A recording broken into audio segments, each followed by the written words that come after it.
Welcome back to Actors Review. This is Travis, and we're going to jump right into a new trailer for Napoleon. And I'm going to kind of watch it with you. I am going to turn the sound off. If you want to go see the whole thing by yourself with sound, make sure you go check it out. This movie is starring Joaquin Phoenix. Now, obviously Joaquin is a master at his craft.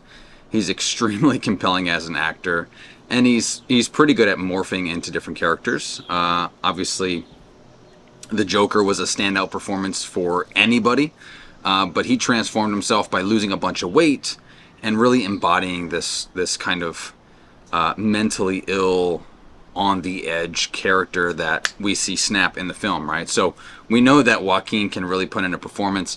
He's been in movies like The Sixth Sense. He's also in Gladiator, which is directed by Ridley Scott, which this film, Coming to Napoleon, is also directed by Ridley Scott. So am I excited? Yeah, I think there's a lot of great kind of pieces coming together. I think Napoleon, as a historical figure, is an extremely interesting person. So I'm curious to see what Joaquin's going to do. I haven't seen this trailer until now. So let's go ahead, jump right into it in 3, 2, 1.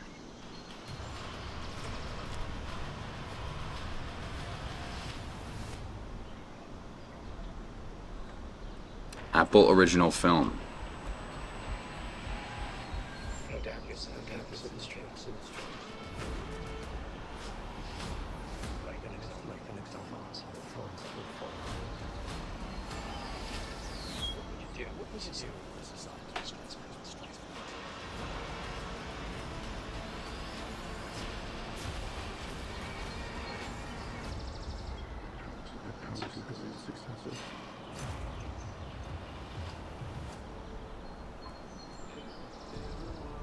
Okay, it looks very,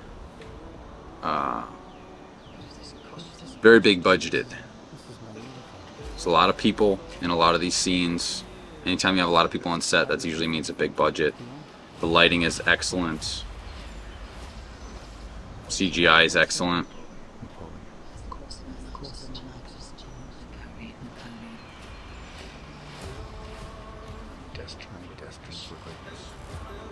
Wow.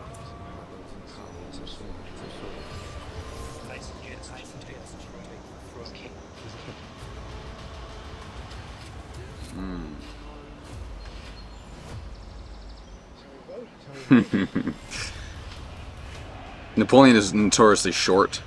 I don't know how tall in history, maybe 5 foot or so, 5'2", but somehow they made Joaquin look extremely short in this, so well done.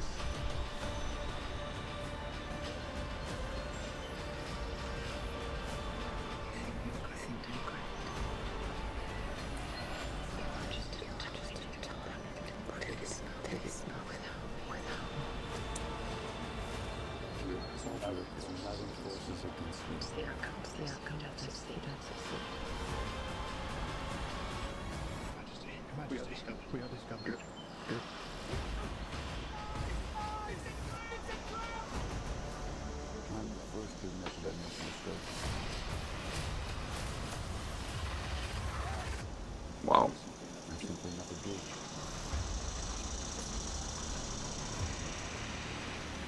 Okay. So there you have it. There's the trailer. Now, my thoughts on the trailer. Obviously, the budget looks quite large, which is good. Anytime you have battle scenes, similar to Gladiator, similar to The Patriot, something of that nature, you have a lot of people on horseback, you have a lot of people sword fighting. You need to have good background, you need to have quality, and that costs a lot of money. Let's just be honest. Now we're talking, thousands of dollars per minute on set, tens of thousands of dollars per minute on set when you have that many people. There's a lot of CGI.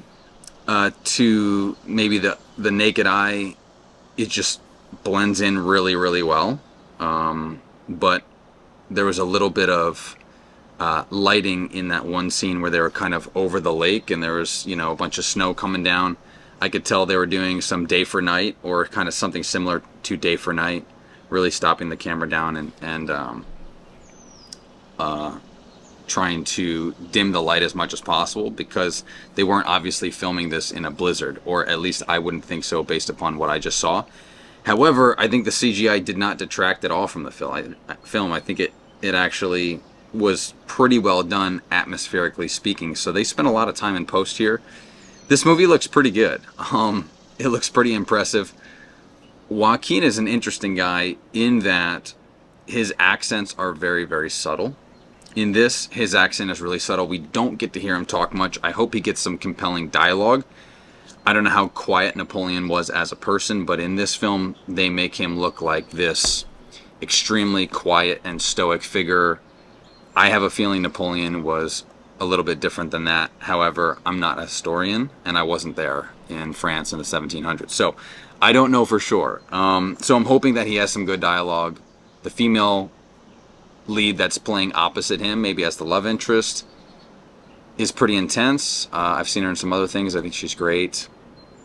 Interesting to see what she does with the character. I'm just hoping that they keep Napoleon, and that they don't sacrifice that on the altar of political correctness or something of that nature. So we'll see what happens with this.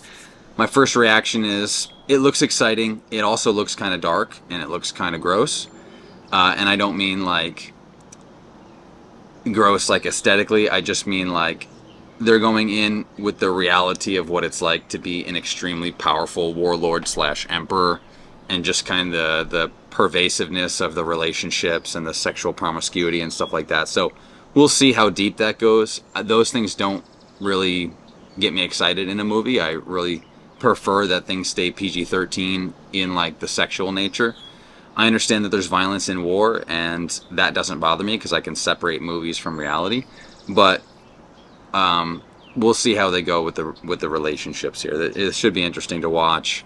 I'm probably going to check it out. However, I don't have Apple TV. So if this doesn't come out in theaters, I'm going to have to go over to a friend's house and watch it. But if you want to see a review, let me know. And I will see you pretty soon. I'm going to do a Dead Reckoning review. I have all my children this week, and the wife is away from home. So I have no one to babysit while I go watch Dead Reckoning. Normally, I'd love to just take my wife out, but she's not here either. So waiting on that review. It'll come out next week at some point, I promise. And I'll see you soon.